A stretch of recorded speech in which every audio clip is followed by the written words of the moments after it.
Okay, let's try this again. Um, I know the live video had some audio problems, and I figured out what it was.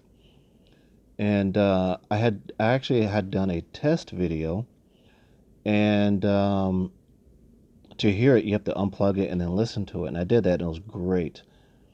And then when I went live, I just didn't plug the mic back in. So that's why the audio was very low, but that's easy to fix. Just getting used to this equipment. So next time will be better. Um, so I just want to give you guys an update. Where am I? Thank you, Karen, for asking about that. If you look at my hat, that tells you where I'm at. I am in Minnesota or Minneapolis, Minnesota. So that's where I'm at. There's a lot of history here. There's a lot of Swedish, Nordic history here. Some other groups too, I forgot. But yeah, there is also a river here called Minnehaha River, which is from, I think, an native Indian uh, poetry or song or something like that. But it means, Minnehaha means laughing river. And so actually the name Minneapolis comes from Minnehaha, which is the river, and Opolis or Polis, I believe, is Greek for city. So together, that's how they came up with Minneapolis. And I thought that was a pretty good tidbit.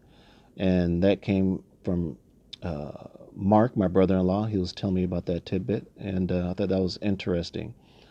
So in essence, if you got Minnehaha and you got city, I guess that means city of laughing water. I guess I'm not sure. But yeah, so why are we here? So, well, first of all, I just want to thank everyone that has poured into this ministry, The Walk with Gino Shaw. Thank you, thank you, thank you. Thank you, Anna Marie. Thank you, Martina. Thank you, Penny. Thank you, Mark and Paul.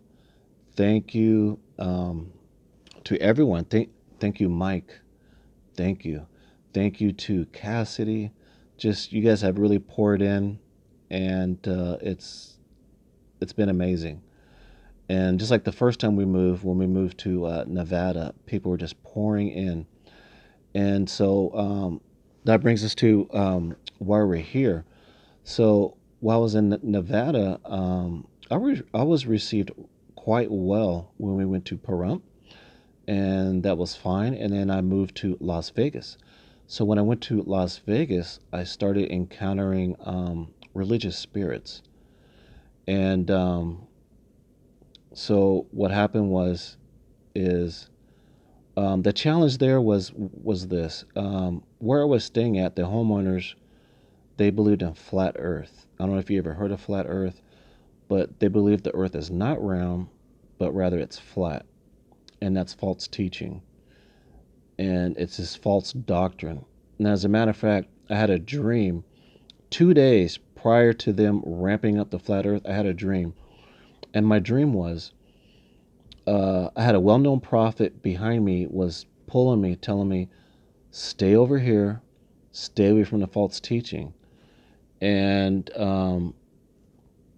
in front of me was this false teaching, and this false teaching, I wasn't sure what it was at the time, but the name Leslie was attached to it, and so I still haven't figured out the word Leslie, how that is tied into it. But he wanted me to stay away from false teaching, and so 2 days later, after I had the dream, they started really ramping up this flat earth day after day after day after day, and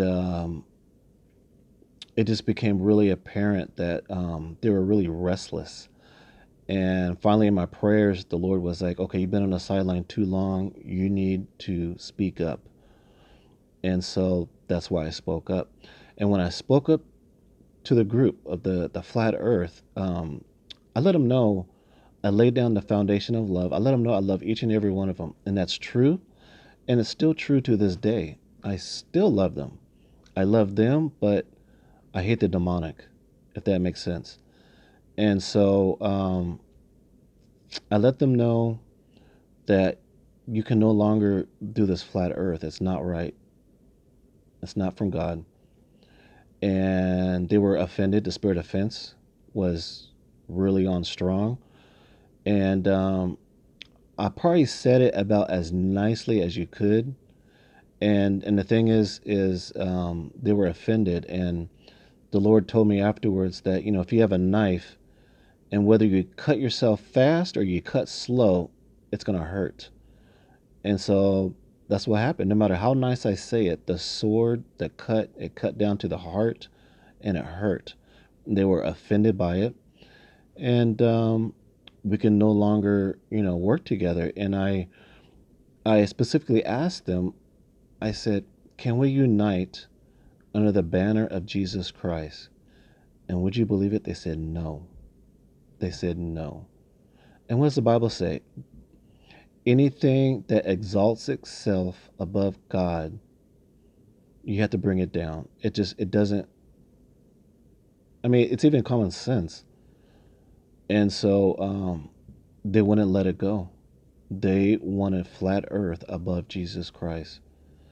And the other thing is, I know it sounds like I'm airing dirty laundry, but I mean, this is what happened. And so within the house, there was a roommate that was gay. And so I asked him, well, what about this gay person? Don't they need to hear the gospel? And they're like, no, we don't care about that. We just care about you. So this religious spirit wanted me out. They didn't care about the gay, you know? And for me, yes, that's wrong. Being gay is wrong. But aren't we supposed to try to save our people, let them know the gospel so they don't go to hell? But the religious spirit was so focused on me and my wife. I mean, that they're just coming on strong, and they had scripture after scripture after scripture ready. And uh, when I sat down to do, a so-called battle with them, um, I you know, they had all their scriptures ready, and I told them, I said, you know what, whoever gets in an argument, they dig their heels in, and they go, you know what, you're right. Says no one, right? But when I read scripture, when I read the word of God, I read it for my personal revelation. I read it to get closer to God. I read it just for the love of God. I don't read it, the scripture, so I could bash it over the head of my brothers and sisters. That's not why I read the Bible. That's what you should not read the Bible, just to bash the head over other believers, you know. And I couldn't believe this, and it broke my heart because I love these people. And but they're being deceived. Not only are they being deceived, but the other thing happens, they would have supernatural experiences. Like, you can't tell them they didn't have a supernatural experience. And here's the other thing that went wrong is they would fast. And let me tell you guys, when you fast, you got to be careful, because when you fast, you are increasing your tent. And yeah, fasting does create power. Yes. But you need to be in prayer. You need you you have to do it right, because the enemy can jump in there as well. And these people had supernatural experiences, but it was from the enemy. The enemy got in there and gave them supernatural experiences, supernatural dreams. And so you can't tell these people, you know, that, hey, it's wrong, because they had these supernatural experiences, but they can't discern that it was from the evil one. That's the problem. They couldn't discern that it was from the evil one. And I even, like I said, I asked them, well, can we unite under the banner of Jesus Christ? And they said no. They said no to Jesus. I couldn't believe it. So I shook the dust off my feet, got in our car, and left. Came here to Minnesota, and so here I am. So I want to give you guys that update. I apologize again for the live video, the audio. I'll have that fixed, and maybe I'll do another one on Pentecost, because the audio was so low. I don't know. We'll see. But basically, yeah, that's what happened.